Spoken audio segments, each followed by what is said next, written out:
With this painting, I'm trying to do two major things, major for me. One is to address a new medium or a new material that I'm not particularly confident with yet. It's a new substrate to draw on, which one of my advanced students brought to my attention about a year ago. So this is the third painting that I've done on this material, and I'm still trying to work out how my paint works with it and how my line works with it. So there's a little bit of just personal experience and development on the technical side with this piece. But then in terms of what the painting is to be about, it fits into a larger project that I've been working on for a couple of years now, which is a story, a large story that takes place in a fictitious town in the Himalayas, and it's an illustration for that larger project. It's a storytelling project. One might call it an illustration, perhaps. So it's a two-pronged painting. I'm not sure where it's going to go technically, but I have ambitions as far as the narrative is concerned. Primarily, I'm inspired by architectural subject matter, although I'm realizing over the last 2 or 3 years that I have had a lifelong fascination with machinery, and I've got years and years of drawings of machines that I've done from observation that are suddenly becoming the inspiration for my illustration work. So I'm inspired by machines, and I'm inspired by architecture, and I'm inspired by the wit of my mother and of certain illustrators that I've admired over the years, like Ronald Searle and Ralph Steadman. And I think some of that comes across in my fantasy work.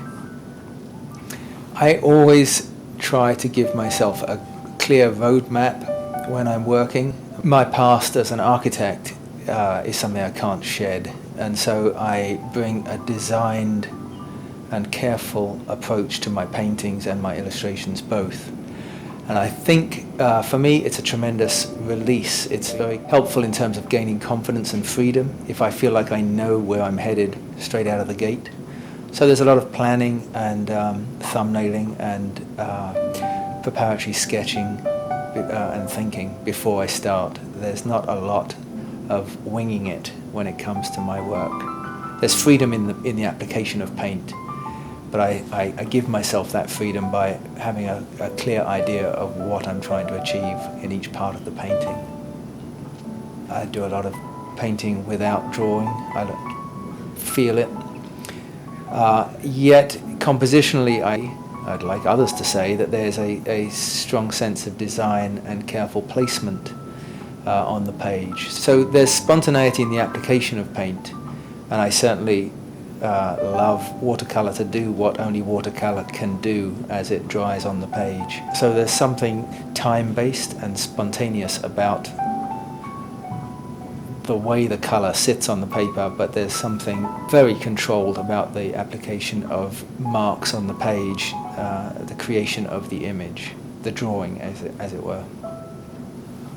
So this painting is very much in my illustration oeuvre. It's a surprise to show galleries and collectors my paintings of machines and my drawings of machines and my depictions of the town of Banthanti in the Himalayas. It's my primary work is based on social documentary, architectural realism, actual observation of spaces and places. And this stuff is very much the fantasy that goes on inside my head and I can't turn off. So it's a very personal, imaginative world which sort of coexists alongside my realism, my realist paintings. But it's a larger thing than just this one painting. It's a story that I've been working on for quite a while, a couple of years, and will probably take up the next couple of years.